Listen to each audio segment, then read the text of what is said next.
ನಮ್ಮ ಪೂರ್ವಜರು ಯಾವ ರೀತಿ ಮಾಡ್ತಾ ಇದ್ರು ಆ ಮೆಥಡಲ್ಲಿ ಎತ್ತಿನ ಗಾಣದಲ್ಲಿ ಎಣ್ಣೆಗಳನ್ನು ತಯಾರು ಮಾಡ್ತೀವಿ. ಮತ್ತು ಈಗ ಬೆಂಗಳೂರಿನಂಥ ಒಂದು 1.4 crore ಪೀಪಲ್ ಇರೋ ಜನರಿಗೆ ಎತ್ತಿನ ಗಾಣದಲ್ಲಿ ಅಷ್ಟು ದೊಡ್ಡ ಮಟ್ಟದಲ್ಲಿ ಪೂರೈಸೋದು ಅಷ್ಟು ಸುಲಭವಲ್ಲ. ಈಗ ನಾನು ಕಳೆದ ಮೇ 7ನೇ ತಾರೀಕಿಂದ ಸತತವಾಗಿ ಯಾವ ರೀತಿ ಕೆಲಸ ಮಾಡ್ತಾ ಇದ್ದೀನಿ ಅಂತ ಹೇಳಿದ್ರೆ, ಇದನ್ನು ಒಂದು ಅಂತಾರಾಷ್ಟ್ರೀಯ ಮಟ್ಟಕ್ಕೆ ತೊಗೊಂಡು ಹೋಗಬೇಕು ಅಂತೇಳಿ ಘನತತ್ವ ಒಂದಕ್ಕೆ ದಿನರಾತ್ರಿ ಮನಸೋತು ನೆನೆಯ ದಿನ್ನೊಂದ ನೀಡುತ್ತದರ ಅನುಸಂಧಿಯಲ್ಲಿ ಹನುಮಂತನುಪದೇಶ ಮಂಕುತಿಮ್ಮ. ನುಡಿ, ನಮ್ಮ ದೇಶ ಅತಿ ಹೆಚ್ಚು ಸಂಪನ್ಮೂಲವನ್ನು ಹೊಂದಿರುವಂಥ ದೇಶ. ಮಾನವ ಸಂಪನ್ಮೂಲ ಆಗಿರ್ಬೋದು, ಭೌತಿಕ ಸಂಪತ್ತಾಗಿರ್ಬೋದು, ಶಾಸ್ತ್ರ ಸಂಪತ್ತಾಗಿರ್ಬೋದು, ಎಲ್ಲದರಲ್ಲೂ ರಿಚ್ ಆಗಿರುವಂತಹ ಕಂಟ್ರಿ.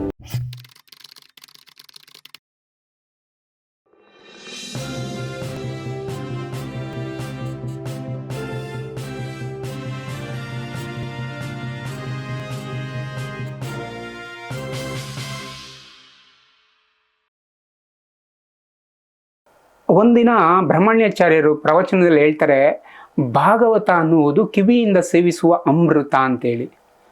ಆಗ ನನಗೆ ಅರ್ಥ ಆಯಿತು, ಓಹೋ ಅದಕ್ಕೆ ನನಗೆ ಈ ಥರ ಇದರಿಂದ ಬೇಗ ರಿಲೀಫ್ ಸಿಗುತ್ತೆ ಅನ್ನೋದು ನನಗೆ ಗೊತ್ತಾಯಿತು. ಸೊ ನನ್ನ ಜೀವನದ ಮಹಾದಿವ್ಯ ಕಾಲ ಚಾಲೆಂಜಿಂಗ್ ಟೈಮಲ್ಲಿ ಹೆಚ್ಚು ಭಾಗವತನವನ್ನು ಕೇಳಿಸ್ಕೊಳ್ಳೋ ಅಭ್ಯಾಸವನ್ನು ಮಾಡಿಕೊಂಡೆ. ನನ್ನಲ್ಲಿ ಭಕ್ತಿ ಇನ್ನೂ ಸ್ವಲ್ಪ ಹೆಚ್ಚಾಗಲಿಕ್ಕೆ ಸಾಧ್ಯ ಆಯಿತು. ಮತ್ತು ರಾಮಕೃಷ್ಣ ಆಶ್ರಮದಲ್ಲಿ ಗೌತಮಾನಂದಜಿ ಮಹಾರಾಜರಿಂದ ನಾನು ಮಂತ್ರದೀಕ್ಷೆ ಕೂಡ ತೆಗೆದುಕೊಂಡಿದ್ದೆ. ರಾಮಕೃಷ್ಣ ಆಶ್ರಮದಲ್ಲಿ ಅದು ರಾಮಕೃಷ್ಣ ಆಶ್ರಮದ ನಂಟು ಕೂಡ ಇತ್ತು. ಸೊ ಸಂಸ್ಥೆ ಮಾಡುವಾಗ SRK temple of falls, SRK ಅಂದರೆ ಶ್ರೀರಾಮಕೃಷ್ಣ ಪರಮಹಂಸರ ಹೆಸರಲ್ಲಿ ಪ್ರಾರಂಭ ಮಾಡಿದಂಥ ಸಂಸ್ಥೆ. ಯಾಕೆಂದರೆ ಐ ಬಿಲಾಂಗ್ಸ್ ಟು ರಾಮಕೃಷ್ಣ ಆಶ್ರಮದವನೇ ಆಗಿದ್ದರಿಂದ ಅವ್ರ ಹೆಸರಲ್ಲಿ ಮಾಡಬೇಕು ಅನ್ನೋ ಥಾಟ್ ಬಂತು. ಮತ್ತು ಧರ್ಮಾಧಾರಿತವಾಗಿ ಮಾಡುವಾಗ ಭಗವಂತನ ಹೆಸರು ಇಟ್ಕೋಬೇಕು ಅನ್ನೋದಿದ್ದರಿಂದ ಮಂಗಳಾನಾಥನಂಜಿ ಮಹಾರಾಜ್ ಅಂತ ಇದ್ದರು ಆ ಸಂದರ್ಭದಲ್ಲಿ. ಅವ್ರು ಕೇಳ್ತೀನಿ, ಅವರು ಪರ್ಮಿಷನ್ ಕೊಡ್ತಾರೆ, ಆಯಿತು ಇಟ್ಕೋ ಅಂತೇಳಿ ಅವ್ರು ಪರ್ಮಿಷನ್ ತೆಗೆದುಕೊಂಡು SRK. ಆ್ಯಕ್ಚುಲಿ ಮೊದಲು ನಾನು ಶ್ರೀರಾಮಕೃಷ್ಣ ಟ್ರೆಡಿಷ್ನಲ್ ಕುಕ್ಕಿಂಗ್ ಆಯಿಲ್ ಅಂತ ಹೆಸರಿಡಬೇಕು ಅನ್ನೋ ಒಂದು ಥಾಟ್ ಇರುತ್ತೆ. ಸ್ವಲ್ಪ ಮಾಡರ್ನ್ ಟಚ್ ಕೊಡೋಣ ಅಂತ ಹೇಳ್ಬಿಟ್ಟು ಅದನ್ನ ಶಾರ್ಟ್ ಕೀ ಮಾಡಿ SRK temple of falls, SRK ತೈಲಗಳ ದೇವಾಲಯ ಅಂತ. ಆದರೆ ಕೇಳೋಕ್ಕೂ ಚೆನ್ನಾಗಿರುತ್ತೆ, ಇನ್ನೂ ಒಂಥರ ಮಾಡರ್ನ್ ಆಗಿರುತ್ತೆ, ವೆಸ್ಟರ್ನ್ಗೂ ಚೆನ್ನಾಗಿರುತ್ತೆ. ಯಾಕೆಂದರೆ ಇಂಟರ್ನ್ಯಾಷನಲ್ ಲೆವೆಲಲ್ಲಿ ಮಾಡಬೇಕಿದ್ದು ಅನ್ನೋ ಒಂದು ಥಾಟ್ ಇದ್ದಿದ್ದರಿಂದ ಆ ಒಂದು ಟಚ್ ಕೊಟ್ಟು ನೇಮ್ ರಿಜಿಸ್ಟರ್ ಮಾಡಿಸ್ತೀವಿ. ಅದೇ ಹೆಸರು ಸಿಗುತ್ತೆ ನಮಗೆ, SRK temple of falls private limited ಅಂತೇಳಿ ಪ್ರಾರಂಭ ಆಯಿತು. ಈಗ ಸುಮಾರು 1200ಕ್ಕೂ ಹೆಚ್ಚು ಲೀಟ್ರ್ ಎಣ್ಣೆಗಳನ್ನು ಕೊಡ್ತಾ ಇದ್ದೀವಿ. ಸ್ಯಾಟಿಸ್ಫೈಡ್ ಕಸ್ಟಮರ್ಗಳಿದ್ದಾರೆ, ಭಾಳ ಖುಷಿ ಪಡ್ತಾರೆ, ಒಳ್ಳೆ ಎಣ್ಣೆ ಕೊಡ್ತಾ ಇದ್ದೀರಾ ಅಂತೇಳಿ. ಯಾವ್ಯಾವುದೆಲ್ಲ ಮಾಡ್ತಿದ್ದೀರಿ? ನಮ್ಮಲ್ಲಿ ಕಡಲೆಕಾಯಿ ಎಣ್ಣೆ, ಕೊಬ್ಬರಿ ಎಣ್ಣೆ, ಎಳ್ಳೆಣ್ಣೆ, ಹುಚ್ಚೆಳ್ಳೆಣ್ಣೆ, ಸೂರ್ಯಕಾಂತಿ, ಕುಸುಬೆ ಮತ್ತು ಹರಳೆಣ್ಣೆ ಎಲ್ಲವನ್ನು ಟ್ರೆಡಿಷ್ನಲ್ ಮೆಥಡಲ್ಲಿ ಸಾವಿರಾರು ವರ್ಷದಿಂದ ನಮ್ಮ ಪೂರ್ವಜರು ಯಾವ ರೀತಿ ಮಾಡ್ತಾ ಇದ್ರು ಆ ಮೆಥಡಲ್ಲಿ ಎತ್ತಿನ ಗಾಣದಲ್ಲಿ ಎಣ್ಣೆಗಳನ್ನು ತಯಾರು ಮಾಡ್ತೀವಿ. ಮತ್ತು ಈಗ ಬೆಂಗಳೂರಿನಂಥ ಒಂದು 1.4 crore ಪೀಪಲ್ ಇರೋ ಜನರಿಗೆ ಎತ್ತಿನ ಗಾಣದಲ್ಲಿ ಅಷ್ಟು ದೊಡ್ಡ ಮಟ್ಟದಲ್ಲಿ ಪೂರೈಸೋದು ಅಷ್ಟು ಸುಲಭವಲ್ಲ. ಯಾಕೆಂದರೆ ಎತ್ತಿನ ಗಾಣದಲ್ಲಿ ಒಂದು ದಿನಕ್ಕೆ ಆಗುವಂಥದ್ದೇ ಮ್ಯಾಕ್ಸಿಮಮ್ ಅಂತ ಹೇಳಿದ್ರೆ 600 ಲೀಟ್ರು ಒಂದು ತಿಂಗಳಿಗೆ. ಅಂದರೆ ಒಂದು ದಿನದಲ್ಲಿ ಆಗುವಂಥದ್ದು ಒಂದು 25 ಲೀಟ್ರ್ ಆಗುತ್ತೆ, 20ರಿಂದ 25 ಲೀಟ್ರು. ಅದರಲ್ಲೂ ವಾರಕ್ಕೆ ಒಂದೊಂದ್ಸಲ ರಜೆ ಕೂಡ ಮಾಡಬೇಕಾಗುತ್ತೆ, 26 ದಿನ ಕೆಲಸ ಬರ್ತದೆ. ಹೆಚ್ಚು ಅಂತ ಹೇಳಿದ್ರೆ 600ರಿಂದ 650 ಲೀಟ್ರ್ ಎಣ್ಣೆ ಆಗುತ್ತೆ. ಸೊ ಅದು ದೊಡ್ಡ ಮಟ್ಟದಲ್ಲಿ ಪೂರೈಸಲಿಕ್ಕಾಗಲ್ಲ. ಟೆಕ್ನಾಲಜಿ ಡ್ರಿವನ್ನು ಎತ್ತಿನ ಗಾಣದ ಮಾಡೆಲಲ್ಲಿ ಇರುವಂತಹ ಅದೇ ಥರ ದೊಡ್ಡ ದೊಡ್ಡ ಹೊರಳು ಕಲ್ಲಿನ ಗಾಣವನ್ನು ಯೂಸ್ ಮಾಡ್ತೀವಿ. ಇದರಲ್ಲಿ ಕೂಡ ಏನಂತ ಹೇಳಿದ್ರೆ ಹೀಟ್ ಆಗೋದಿಲ್ಲ. ಇಲ್ಲ, ಇದು ಬಂದು ಎತ್ತಿನ ಗಾಣದ್ದು ಏನಪ್ಪ ಅಂತ ಹೇಳಿದ್ರೆ RPM ರೊಟೇಷನ್ ಪರ್ ಮಿನಿಟ್ ಬಂದು 3 ರೌಂಡ್ಸ್ ಇರುತ್ತೆ. Not even 3 rounds, hardly 3 round. ನಮ್ಮ ಟೆಕ್ನಾಲಜಿ ಡ್ರಿವನಲ್ಲಿ ಮಾಡುವಂಥದ್ದು 10 ರೌಂಡ್ಸ್ ಇರುತ್ತೆ, very close to bull driven. Other ಗಾಣಸ್ 18, 36 ಈ ಥರ ಜಾಸ್ತಿ ಆಗ್ತಾ ಹೋಗುತ್ತೆ. ಎಷ್ಟು ಕಡಿಮೆ RPM ಇರುತ್ತೋ ಅಷ್ಟು ಗುಣಮಟ್ಟ ಚೆನ್ನಾಗಿರುತ್ತೆ. ಯಾಕಂದರೆ ಅದರಲ್ಲಿರುವಂಥ ಪೋಷಕಾಂಶಗಳು ನಶಿಸೋದಿಲ್ಲ. ಉದಾಹರಣೆಗೆ ಹೇಳಬೇಕಂದ್ರೆ, ನಾವು ಮನೆಯಲ್ಲಿ ಹೊರಳು ಕಲ್ಲಲ್ಲಿ ಚಟ್ನಿ ಮಾಡ್ಕೊಂಡು ತಿಂದರೆ ಹೇಗೆ ರುಚಿಯಾಗಿರುತ್ತೋ ಅದೇ ರೀತಿ ನಮ್ಮ ಗಾಣದಲ್ಲಿ ಮಾಡುವಂಥ ಅಡಿಗೆ ಎಣ್ಣೆಗಳು ಪೋಷಕಾಂಶಗಳು ನಶಿಸೋದಿಲ್ಲ. ಹಾಗಾಗಿ ಆಹಾರವನ್ನು, ನಮ್ಮ ಗಾಣದ ಎಣ್ಣೆಗಳನ್ನು ಬಳಸಿ ಅವರು ಆಹಾರಗಳನ್ನು ತಯಾರು ಮಾಡಿದಾಗ, ಒಗ್ಗರಣೆ ಮಾಡಿದಾಗ ಅಥವಾ ಕರಿದು ಪದಾರ್ಥಗಳನ್ನು ತಿಂದಾಗ ಅವರಿಗೆ ಒಳ್ಳೆ ಅರೋಮಾ ಇರುತ್ತೆ, ರುಚಿಯಾಗಿರುತ್ತೆ. ಮತ್ತು ನಮ್ಮ ಅಡಿಗೆ ಎಣ್ಣೆಗಳು ಗುಡ್ ಫ್ಯಾಟನ್ನು ಹೊಂದಿರುವಂಥದ್ದು. ಇವೆಲ್ಲವೂ ಪ್ಲ್ಯಾಂಟ್ ಬೇಸ್ಡ್. ಸಾಮಾನ್ಯವಾಗಿ ಪ್ಲ್ಯಾಂಟ್ ಬೇಸ್ಡಲ್ಲಿ ಫ್ಯಾಟ್ ಇರುತ್ತೆ, ಅನಿಮಲ್ ಬೇಸ್ಡಲ್ಲಿ ಕೊಲೆಸ್ಟ್ರಾಲ್ ಇರುತ್ತೆ. ಸೊ ಗುಡ್ ಫ್ಯಾಟು ಮನುಷ್ಯನಿಗೆ ತುಂಬಾ ಅವಶ್ಯಕ. ಮಗು ಹುಟ್ಟಿದಾಗ 2.5ರಿಂದ 3 kg ಇರೋವಂಥದ್ದು 60ರಿಂದ 70 kg ಬಾಡಿ ಮೇಂಟೈನ್ ಆಗಬೇಕಂದ್ರೆ ಗುಡ್ ಫ್ಯಾಟ್ ಬೇಕು. ಅವು ನಮಗೆ ಸಸ್ಯ ಪ್ರಧಾನದಲ್ಲಿ ಸಿಗುವಂತಹ ಕಾಳುಗಳಿಂದ ಮಾಡುವಂಥ ಎಣ್ಣೆಗಳಲ್ಲಿ ಸಿಗುತ್ತೆ. ಅದರಲ್ಲಿ ನಾವು ಮಾಡುವಂಥವೆಲ್ಲವೂ ಕೂಡ ಗುಡ್ ಫ್ಯಾಟ್ಸನ್ನು ಹೊಂದಿದೆ. ಕಡಲೆಕಾಯಿ ಎಣ್ಣೆ, ಬಡವರ ಬಾದಾಮಿ ಅಂತ ಹೇಳ್ತಾರೆ. ಕೊಬ್ಬರಿ ಎಣ್ಣೆ. ಆ್ಯಕ್ಚುಲಿ ಕೊಬ್ಬರಿ ಎಣ್ಣೆ ಬಂದು it's a very beautiful product. ಅದೇನಂತ ಹೇಳಿದ್ರೆ ಅದರಲ್ಲಿ ಕೊಬ್ಬರಿ ಎಣ್ಣೆ ಮತ್ತು ಎಲ್ಲ ಅಡಿಗೆ ಎಣ್ಣೆಗಳು ಕೂಡ ನಮ್ಮದು ಮಲ್ಟಿಪರ್ಪಸ್ಸು. ಬರೀ ಅಡಿಗೆಗೆ ಮಾತ್ರ ಅಲ್ಲ, ಅಡಿಗೆಗೆ ಬಳಸ್ಬೋದು, ಮತ್ತು ಮಸಾಜಿಗೆ ಬಳಸ್ಬೋದು, ಆಯಿಲ್ ಪುಲ್ಲಿಂಗಿಗೆ ಬಳಸ್ಬೋದು, ಸ್ಕಿನ್ ಕೇರಾಗಿ ಬಳಸ್ಬೋದು, ಆಯಿಂಟ್ಮೆಂಟಾಗಿ ಬಳಸ್ಬೋದು ಕೊಬ್ಬರಿ ಎಣ್ಣೆಗಳನ್ನು. ಮತ್ತು ಥೈರಾಯ್ಡ್ ಚಾಲೆಂಜ್ ಇದ್ದರೆ ಡೈಲಿ 1 ಸ್ಪೂನ್ ಕನ್ಸ್ಯೂಮ್ ಮಾಡೋದ್ರಿಂದ ಕೂಡ ಹೆಲ್ಪ್ ಆಗುತ್ತೆ. ಮತ್ತು ಫ್ಯಾಟ್ ಇದ್ದರೆ ಡೈಲಿ 1 ಸ್ಪೂನ್ ಕನ್ಸ್ಯೂಮ್ ಮಾಡಿದ್ರೆ ಫ್ಯಾಟ್ ರೆಡ್ಯೂಸ್ ಕೂಡ ಮಾಡಲಿಕ್ಕೂ ಕೂಡ ಹೆಲ್ಪ್ ಆಗುತ್ತೆ. ಕೊಬ್ಬರಿ ಎಣ್ಣೆ ಆ ಥರ ಕೆಲಸ ಮಾಡುತ್ತೆ. ಎಳ್ಳೆಣ್ಣೆ ಬಂದು ಏನಂತ ಹೇಳಿದ್ರೆ ಮೊದಲನೇದು ದೀಪಕ್ಕೆ ಶ್ರೇಷ್ಠ ಎಳ್ಳೆಣ್ಣೆ. ಶಾಸ್ತ್ರಗಳಲ್ಲೂ ಉಲ್ಲೇಖ ಇದೆ, ಆಗಮ ಶಾಸ್ತ್ರದಲ್ಲಿ ಉಲ್ಲೇಖ ಇರುವಂಥದ್ದು. ದೇವರ ದೀಪಕ್ಕೆ ದೇಸಿ ಹಸುವಿನ ತುಪ್ಪದ ನಂತರ ಶ್ರೇಷ್ಠವಾದ ಯಾವುದಾದ್ರೂ ಎಣ್ಣೆ ಅಂತ ಇದ್ದರೆ ಅದು ಎಳ್ಳೆಣ್ಣೆ, ತಿಲತೈಲ. ಅದನ್ನು ನಾವು ದೀಪಕ್ಕೆ ಬಳಸ್ಬೋದು, ಅಡಿಗೆಗೆ ಬಳಸ್ಬೋದು, ಮಸಾಜಿಗೆ ಬಳಸ್ಬೋದು. ಆಯಿಲ್ ಪುಲ್ಲಿಂಗಿಗೆ ರೆಕಮೆಂಡೇಶನ್ ಇರುವಂಥದ್ದು ಚರಕ ಸಂಹಿತೆಯಲ್ಲಿ ಎಳ್ಳೆಣ್ಣೆನೆ, ಗಂಡೂಷ ಅಂತೇಳಿ ಕರೀತಾರೆ. ಕನ್ನಡದಲ್ಲಿ ಎಣ್ಣೆ ಮುಕ್ಕಳಿಸುವಿಕೆ ಅಂತ ಹೇಳ್ತೀವಿ, ಮತ್ತು ಇಂಗ್ಲೀಷ್ನಲ್ಲಿ ಆಯಿಲ್ ಪುಲ್ಲಿಂಗ್. ಒಂದು 10 ml ನಾವು ಬಾಯಲ್ಲಿ ಹಾಕ್ಕೊಂಡು ಚೆನ್ನಾಗಿ ಬಾಯಿ ಮುಕ್ಕಳಿಸಿದ್ರೆ ಬಾಯಿಂದ ಹರಡ್ಬೋದಾದಂಥ ಕಾಯಿಲೆಗಳೇನಿರುತ್ತೆ ಅದನ್ನ ಅದರಲ್ಲೇ ರಿಡ್ಯೂಸ್ ಮಾಡುತ್ತೆ. ಮತ್ತು ಯಾರು ಆಯಿಲ್ ಪುಲ್ಲಿಂಗನ್ನು ಮಾಡ್ತಾರೆ ಅವರಿಗೆ ಡೆಂಟಲ್ ಇಶ್ಯೂಸ್ ಬರುವಂಥ ಸಾಧ್ಯತೆ ಬಹಳ ಅಂದರೆ ಬಹಳ ಕಡಿಮೆ, ಇಲ್ಲ ಅಂತಲೇ ಹೇಳ್ಬೋದು. ಯಾಕೆಂದರೆ ಅದು ಡೆಂಟಲ್ ಡಾಕ್ಟ್ರದ್ದು ಎಳ್ಳೆಣ್ಣೆ. ಸೊ ಎಳ್ಳೆಣ್ಣೆನ ಸಾಮಾನ್ಯವಾಗಿ ತಮಿಳುನಾಡು ಭಾಗಗಳಲ್ಲಿ ಬಳಸ್ತಾರೆ. ಕರ್ನಾಟಕದಲ್ಲಿ ಕಡಲೆಕಾಯಿ ಎಣ್ಣೆ, ಕೊಬ್ಬರಿ ಎಣ್ಣೆ, ಮತ್ತು ಹುಚ್ಚೆಳ್ಳೆಣ್ಣೆ, ಸೂರ್ಯಕಾಂತಿ ಎಣ್ಣೆ, ಈ 4 ಎಣ್ಣೆಗಳನ್ನು ಬಳಸ್ತಾರೆ. ಕೇರಳ ಮತ್ತು ಮಂಗಳೂರು ಕಡೆ ಕೊಬ್ಬರಿ ಎಣ್ಣೆಗಳನ್ನು ಬಳಸ್ತಾರೆ. ನಾರ್ತ್ ಇಂಡಿಯಾದಲ್ಲಿ ಸಾಸಿವೆ ಎಣ್ಣೆಗಳನ್ನು ಬಳಸ್ತಾರೆ. ಮತ್ತು ನಮ್ಮಲ್ಲಿ ಮೈಸೂರು ಭಾಗದಲ್ಲಿ ಹುಚ್ಚೆಳ್ಳೆಣ್ಣೆ ಕೂಡ ಬಳಸ್ತಾರೆ. ಈ ಸಾಮಾನ್ಯವಾಗಿ ಪ್ರೆಗ್ನೆಂಟ್ ಆದಂಥ ಈ ಬಾಣಂತಿಯರಿಗೆ ಅವ್ರಿಗೇನಾಗುತ್ತೆ, ಹಾರ್ಮೋನ್ ಇನ್ಬ್ಯಾಲೆನ್ಸ್ ಆಗಿರುತ್ತೆ, ಅದನ್ನು ಬ್ಯಾಲೆನ್ಸ್ ಮಾಡ್ಕೊಳ್ಳಿಕ್ಕೆ ಆ್ಯಕ್ಚುಲಿ ಹುಚ್ಚೆಳ್ಳೆಣ್ಣೆ ಸಹಾಯ ಮಾಡುತ್ತೆ. ಮತ್ತು ಹೆಣ್ಮಕ್ಳು ಮೆಚೂರ್ಡ್ ಆದಾಗ, ಋತುಮತಿ ಆದಾಗ ಅವರಲ್ಲಿ ಕೂಡ ಹಾರ್ಮೋನಲ್ ಚೇಂಜಸ್ ಆಗಿರುತ್ತೆ, ಅದನ್ನು ಕೂಡ ಅವರಿಗೆ ಮೈಯೆಲ್ಲ ಬೆಚ್ಚಗಿಟ್ಕೋಬೇಕಂತೇಳಿ ಆ ಸಂದರ್ಭದಲ್ಲಿ ಕೂಡ ಹುಚ್ಚೆಳ್ಳಿನ ಎಣ್ಣೆಯನ್ನು ಮೈಸೂರು ಭಾಗಗಳಲ್ಲಿ ಬಳಸುವಂಥ ಒಂದು ಪ್ರತೀತಿ ಇದೆ. ಮತ್ತು ನಾರ್ತ್ ಕರ್ನಾಟಕ ಕಡೆ ಹುಚ್ಚೆಳ್ಳನ್ನು ಸಾಮಾನ್ಯವಾಗಿ ಚಟ್ನಿ ಮಾಡ್ಕೊಂಡು ತಿಂತಾರೆ, ಹುಚ್ಚೆಳ್ಳು ಚಟ್ನಿಯನ್ನು ಮಾಡ್ಕೊಂಡು ತಿನ್ನೋವಂಥದ್ದು. ಇಲ್ಲಿ ನಮ್ಮ ಕಡೆ ಎಲ್ಲ ಹುಚ್ಚೆಳ್ಳು ಎಣ್ಣೆನೇ ಬಳಸುವಂಥದ್ದಾಗಿರುತ್ತೆ. ಸೊ ಮತ್ತು ಹುಚ್ಚೆಳ್ಳಿದು ವಿಶೇಷ ಏನಂತ ಹೇಳಿದ್ರೆ, ಯಾರಿಗಾದ್ರು ಮೆಂಟಲಿ ಡಿಸಾರ್ಡರ್ ಇದ್ದರೆ ಡೈಲಿ 1 ಸ್ಪೂನ್ ಕನ್ಸ್ಯೂಮ್ ಮಾಡೋದ್ರಿಂದ ಆ ಮೆಂಟಲ್ ಡಿಸಾರ್ಡರಿಂದ ಕೂಡ ಹೊರಗಡೆ ಬರ್ಬೋದು. ಆ ಥರ ಕೂಡ ಅದರಲ್ಲಿ ವಿಶೇಷತೆ ಇದೆ. ಸೊ ನಮ್ಮ ಅಡಿಗೆ ಎಣ್ಣೆಗಳು ಸಂಜೀವಿನಿ ಅಂತ ಹೇಳಿದ್ರೆ ತಪ್ಪಿಲ್ಲ. ಈಗ ಹೊರಗಡೆ ಜನ ಏನು ಮಾಡ್ತಾರೆ, 150 ರೂಪಾಯಿ 200 ರೂಪಾಯಿ ಎಣ್ಣೆ ಸಿಗುತ್ತೆ ಅಂತೇಳಿ ತೊಗೋತಾರೆ. ಕ್ರೂಡ್ ಆಯಿಲ್ ಬೇಸ್ಡ್ ಆಯಿಲ್ಗಳು, ಕೆಮಿಕಲ್, ಯಾವುದು ನಿಜವಾದ ಎಣ್ಣೆಯೇ ಅಲ್ವೋ ಅದನ್ನು ಏನಾಗುತ್ತೆ, ಅದು ಜನರದ್ದು ಏನು ತಪ್ಪಲ್ಲ. ಸಹಜವಾಗಿ ಯಾವ್ದು ಅವೈಲೇಬಲ್ ಇರುತ್ತೆ, ಯಾವ್ದು ಅಡ್ವರ್ಟೈಸ್ಮೆಂಟ್ ನೋಡ್ತಿರ್ತಾರೆ ಅದು ತೊಗೊಂಡು ಬಳಸ್ತಾರೆ. ಈಗ ಗಾಣದಗಳ ಬಗ್ಗೆ ಈಗ ದರ್ಶನ್ ಅವ್ರದ್ದು ಒಂದು ಸಿನಿಮಾ ಬಂತು, ಆ ಟೈಮಲ್ಲಿ ಗಾಣದ ಎಣ್ಣೆಗೆ ಸಂಬಂಧಪಟ್ಟ ಹಾಗೆ ಆವಾಗ ಒಂದು ಜನರಿಗೆ ಒಂದಷ್ಟು ಅವೇರ್ನೆಸ್ ಬಂತು, ಮತ್ತು ಗಾಣಗಳೆಲ್ಲ ಆಗ್ಲಿಕ್ಕೆ ಶುರುವಾಯಿತು. ಸೊ ಬಹುಶಃ ಈ ಟೈಮಲ್ಲಿ ದರ್ಶನ್ ಅವ್ರೇನಾದ್ರು ಇದ್ದಿದ್ದರೆ ನಮ್ಮ ಗಾಣ ಬಂದು ನೋಡಿದರೆ ತುಂಬ ಖುಷಿ ಪಟ್ಟಿರೋರು. ಮುಂದೊಂದು ದಿನ ಅವ್ರು ಬಂದಾಗ ಖಂಡಿತ ಬರ್ತಾರೆ ಅಂತಲೇ ನಾನು ಭಾವಿಸ್ತೀನಿ. ಸೊ ಅವರ ಧರ್ಮಪತ್ನಿ ಮತ್ತು ಅವರ ತಮ್ಮ ದಿವಾಕರ್ ಅವ್ರನ್ನ ಕೂಡ ನಾನು ಇನ್ವೈಟ್ ಮಾಡ್ತೀನಿ ಚಾನಲ್ ಮೂಲಕ, ದಯವಿಟ್ಟು ನಮ್ಮ ಗಾಣಕ್ಕೆ ಬರಬೇಕಂತೇಳಿ. ಯಾಕೆಂದರೆ ದರ್ಶನ್ ಅವರು ಮಾಡಿದಂಥ ಸಿನಿಮಾ ಒಂದು ಇನ್ಸ್ಪಿರೇಷನ್ ಕೂಡ ನಮಗೂ ಕೂಡ. ಅದು ಇವತ್ತು ಜನರಿಗೆ ಒಳ್ಳೆ ಎಣ್ಣೆ ಸಿಗ್ತಾ ಇದೆ. ಸೊ ಈ ಥರ ಎಣ್ಣೆಗಳು ತಯಾರು ಮಾಡುವಂಥದ್ದು. ಮತ್ತು ಹರಳೆಣ್ಣೆ ಕೂಡ ನಾವು ತಯಾರು ಮಾಡ್ತೀವಿ. ನಾವು ಅದನ್ನು ನಾವೇ ನೇರವಾಗಿ ಅದನ್ನು ಏನು ಮಾಡ್ತೀವಿ ಅಂದರೆ ರೋಸ್ಟ್ ಮಾಡಿಕೊಂಡು ನಂತರ ಅದನ್ನ ಗಾಣಕ್ಕೆ ಹಾಕಿ ಕ್ರಷ್ ಮಾಡಿ ನಂತರ ಅದನ್ನು ಕುದಿಸಿ ಬೇಯಿಸಿ ಎಣ್ಣೆ ತೆಗಿತೀವಿ. ಅದನ್ನು ಟ್ರೆಡಿಷ್ನಲ್ ಮೆಥಡಲ್ಲೇ ಮಾಡುವಂಥದ್ದು.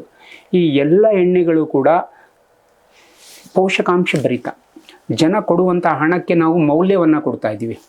ಈಗ ಜನರಿಗೆ ಏನಂತ ಹೇಳಿದ್ರೆ, ಬೆಂಗಳೂರಲ್ಲಿ ಬರೋದೇ ನಾವು ಕಷ್ಟಪಟ್ಟು ದುಡಿಲಿಕ್ಕೆ, ಕಷ್ಟಪಟ್ಟು ದುಡಿದು ಒಳ್ಳೆ ಆರೋಗ್ಯ ಸಂಪಾದನೆ ಮಾಡಲಿಲ್ಲ ಅಂದರೆ ಆಮೇಲೆ ಹಾಸ್ಪಿಟ್ಲಿಗೆ ತೊಗೊಂಡೋಗಿ ಕಟ್ಟಬೇಕಾಗುತ್ತೆ. ಅದೇ ಈಗ 1 ಲೀಟ್ರ್ ಕಡಲೆಕಾಯಿ ಎಣ್ಣೆ ನಮ್ಮಲ್ಲಿ ಟೆಕ್ನಾಲಜಿ ಡ್ರಿವನಲ್ಲಿ ಮಾಡುವಂಥ ಎಣ್ಣೆ 419 ರೂಪಾಯಿ. ಅದು ವಿತ್ ಗ್ಲಾಸ್ ಬಾಟಲಲ್ಲಿ ನಾವು ಕೊಡೋದು, ಪ್ಲಾಸ್ಟಿಕ್ ಬಾಟಲ್ಸ್ ನಾವು ಯೂಸ್ ಮಾಡಲ್ಲ. One and only company. It's a very ಸ್ಟ್ರಿಕ್ಟಾಗಿ ಮಾಡುವಂಥದ್ದು ನಮ್ಮ ಸಂಸ್ಥೆ. We are very strict. It's a very mandatory ನಮ್ಮಲ್ಲಿ. We don't give in the plastics. Even customer ಬಂದರೂ ಕೆಲವೊಮ್ಮೆ ನಾನು ಕಸ್ಟಮರ್ಗೆ ವಾಪಸ್ಸೇ ಕಳಿಸ್ಬಿಟ್ಟಿದ್ದೀನಿ. ಯಾಕಂತ ಹೇಳಿದ್ರೆ ನನಗೆ ರೂಲ್ಸ್ನ ಬ್ರೇಕ್ ಮಾಡೋಕ್ಕೆ ಇಷ್ಟ ಇಲ್ಲ ನನಗೆ. ಹಾಗಾಗಿ ಅಂದರೆ ಕಸ್ಟಮರ್ ಅಂದರೆ ನಂಗೆ ಭಾಳ ಇಷ್ಟ, ವೆರಿ ಇಂಪಾರ್ಟೆಂಟ್. ಅಂದರೆ ರೂಲ್ಸ್ ಬ್ರೇಕ್ ಮಾಡೋದು ನಂಗೆ ಇಷ್ಟ ಇಲ್ಲ ಸೇಮ್ ಟೈಮ್. ಸೊ ಗಾಜಿನ ಬಾಟ್ಲಲ್ಲಿ, ಸ್ಟೀಲ್ ಟಿನ್ನಲ್ಲಿ, ಸ್ಟೀಲ್ ಸ್ಕ್ಯಾನ್ಗಳಲ್ಲಿ ಕೊಡ್ತೀವಿ. ಸೊ ಅವರಾಗೆ ಸ್ಟೀಲ್ ಕ್ಯಾನ್ಗಳೇನಾದ್ರು ತೊಗೊಂಡು ಬಂದರೆ ತೊಗೊಂಡೋಗ್ಬೋದು, ಅಥವಾ ಆರ್ಡ್ರ್ ಮಾಡಿದ್ರೆ ನಾವು ಡೈರೆಕ್ಟಾಗಿ ಮನೆಗೆ ಡೆಲಿವರಿಗಳನ್ನು ಕೂಡ ಕೊಡ್ತೀವಿ. ಸೊ ಈಗ ನಮ್ಮದು ವೆಬ್ಸೈಟ್ ಕೂಡ ಆಗ್ತಾಯಿದೆ ಶಾರ್ಟ್ಲಿ. ಇನ್ನು ಕೆಲವೇ ದಿನಗಳಲ್ಲಿ, ಐ ಥಿಂಕ್ ಇನ್ನೊಂದು 10 ಡೇಸ್ ಒಳಗಡೆ ರೆಡಿ ಆಗಿಬಿಡುತ್ತೆ. ನಂತರ ನಮ್ಮ ಸಂಸ್ಥೆಯ ಬ್ರ್ಯಾಂಡ್ ಅಂಬಾಸಿಡರ್ ಆಗಿ ಮಹಾಶಯರಾದಂತಹ ಶಂಕರ್ ಶಾನ್ಭೋಗ್ ಅವರು ಬ್ರ್ಯಾಂಡ್ ಅಂಬಾಸಿಡರ್ ಆಗ್ತೀನಿ ಅಂತೇಳಿ ಅವರು ನಮಗೆ ಮಾತನ್ನು ಕೊಟ್ಟಿದ್ದಾರೆ. ಅವರ ಒಂದು ಮಾತು ನನಗೆ ಒಂದು ಆನೆ ಬಲ ಒಂದಷ್ಟು ಶಕ್ತಿಯನ್ನು ತುಂಬಿದೆ. ನಮ್ಮ ಸಂಸ್ಥೆಯನ್ನು ಒಂದು ಅಂತಾರಾಷ್ಟ್ರೀಯ ಮಟ್ಟಕ್ಕೆ ತೊಗೊಂಡೋಗ್ಬೇಕು ಅನ್ನೋ ಒಂದು ಕನಸಿಗೆ ಅದು ನನಗೆ ಒಂದು ಬಲ ಅಂತ ಹೇಳಿದ್ರೆ ನಿಜವಾಗ್ಲೂ ಅದು ಅತಿಶಯೋಕ್ತಿ ಏನಲ್ಲ. ಆ ಥರ ಒಂದು ಅವಕಾಶ ಸಿಕ್ಕಿದೆ. ಶಾರ್ಟ್ಲಿ ಅವ್ರ ಸಹಾಯದೊಂದಿಗೆ ಒಂದು ಆ್ಯಡನ್ನು ಮಾಡಿ ಕೂಡ ನಾವು ಚಾನಲ್ಗಳ ನಲ್ಲಿ ಅಡ್ವರ್ಟೈಸ್ಮೆಂಟಿಗೆ ಬಿಡ್ತೇವೆ ನಾವು ಕೆಲವು ಯೂಟ್ಯೂಬ್ ಚಾನಲ್ಗಳಲ್ಲಿ. ಅದು ಕೂಡ ಪಬ್ಲಿಸಿಟಿ ಆಗುತ್ತೆ ಮತ್ತು ಸೋಷಿಯಲ್ ಮೀಡಿಯಾಗಳಲ್ಲೂ ಕೂಡ ನಮ್ದು ಇನ್ಮೇಲೆ ಆ್ಯಡ್ಗಳು ಬರಲಿಕ್ಕೆ ಶುರು ಆಗುತ್ತೆ. ಸೊ ಇಷ್ಟು ದಿನ ಎಲೆಮರೆ ಕಾಯಿ ಅಂತ ಅಂದರೆ ಅತಿ ಹೆಚ್ಚು ಜನರಿಗೆ ಗೊತ್ತಿಲ್ಲದಂಥದ್ದು, ಬಟ್ ಆದರೂ ಗೊತ್ತಿರುವಂಥದ್ದು ಒಂದು 5 ವರ್ಷಗಳ ಕಾಲ ಫೌಂಡೇಶನ್ ಇರುವಂಥ SRK ಟೆಂಪಲ್ ಆಫ್ ಫಾಯಿಲ್ ಸಂಸ್ಥೆ ಈಗ ನಾನು ಕಳೆದ ಮೇ 7ನೇ ತಾರೀಕಿಂದ ಸತತವಾಗಿ ಯಾವ ರೀತಿ ಕೆಲಸ ಮಾಡ್ತಾ ಇದ್ದೀನಿ ಅಂತ ಹೇಳಿದ್ರೆ, ಇದನ್ನು ಒಂದು ಅಂತಾರಾಷ್ಟ್ರೀಯ ಮಟ್ಟಕ್ಕೆ ತೊಗೊಂಡು ಹೋಗಬೇಕು ಅಂತೇಳಿ ಘನತತ್ವ ಒಂದಕ್ಕೆ ದಿನರಾತ್ರಿ ಮನಸೋತು ನೆನೆಯ ದಿನ್ನೊಂದ ನೀಡುತ್ತದರ ಅನುಸಂಧಿಯಲ್ಲಿ ಹನುಮಂತನುಪದೇಶ ಮಂಕುತಿಮ್ಮ ಅನ್ನುವ ಅಂತ ಒಂದು ವಾಣಿಯನ್ನು ಇಟ್ಕೊಂಡು ದಿನಕ್ಕೆ 18ರಿಂದ 20 ಗಂಟೆ ಕೆಲಸ ಮಾಡ್ತಾ ಇದ್ದೀನಿ. ಅದನ್ನು ಅಂತಾರಾಷ್ಟ್ರೀಯ ಮಟ್ಟಕ್ಕೆ ತೊಗೊಂಡು ಹೋಗ್ಬೇಕು ಅಂತೇಳಿ. ಹಾಗಾಗಿ ಭಗವಂತ ರಾಮಕೃಷ್ಣ ಪರಮಹಂಸರು ನನ್ನಲ್ಲಿ ವಿಶೇಷವಾದಂಥ ಆಲೋಚನೆಗಳನ್ನು ತುಂಬಿಟ್ಟು ಈಗ ನಮ್ಮ ಬೆಂಗಳೂರಲ್ಲಿ ಒಂದು ಎತ್ತಿನ ಗಾಣ ಇರುವಂಥದ್ದನ್ನು ಭಾರತ ದೇಶದಾದ್ಯಂತ ಎಲ್ಲ ಜಿಲ್ಲೆಗಳಲ್ಲೂ 25 ಎತ್ತಿನ ಗಾಣಗಳು, 25 ಟೆಕ್ನಾಲಜಿ ಡ್ರಿವನ್ ಗಾಣಗಳನ್ನು ಮಾಡುವಂಥ ಆಲೋಚನೆಯನ್ನು ನನ್ನ ಮನಸ್ಸಲ್ಲಿ ತುಂಬಿದ್ದಾರೆ. ಅದಕ್ಕೆ ಪ್ರಾಜೆಕ್ಟ್ ರಿಪೋರ್ಟ್ ಎಲ್ಲ ರೆಡಿ ಮಾಡ್ಕೊಂಡಿದ್ದೀನಿ. ಅದಕ್ಕೆ ವಿಶೇಷವಾದ ತಂಡವನ್ನು ಕೂಡ ರಚನೆ ಮಾಡಿದ್ದೀನಿ ನಾನು ಇವಾಗ. ಶಾರ್ಟ್ಲಿ ಅದೆಲ್ಲ ಬೆಳಕಿಗೆ ಬರುವಂಥ ಸಂದರ್ಭ. ನಮ್ಮ ಸಂಸ್ಥೆ ಪ್ರೈವೇಟ್ ಲಿಮಿಟೆಡ್ ಇದೆ, ಅದನ್ನು ಪಬ್ಲಿಕ್ ಲಿಮಿಟೆಡ್ ಮಾಡುವಂಥವನಿದ್ದೀನಿ. ಸೊ ನಮ್ಮ ಜಾಗ ಬಂದು ಕೆಂಗೇರಿ ಉಪನಗರ ಹತ್ರ ಕೊಮ್ಮಘಟ್ಟದಲ್ಲಿ ರಾಜೇಶ್ ಮತ್ತು ಸಾಗರ್ ಅನ್ನೋ ಅವರ ಹೆಸರಿನಲ್ಲಿ ಆ ಲ್ಯಾಂಡ್ ಇದೆ. ಒಂದು 3/4 ಎಕರೆ ಜಾಗ, ತುಂಬ ಚೆನ್ನಾಗಿರುವಂಥದ್ದು.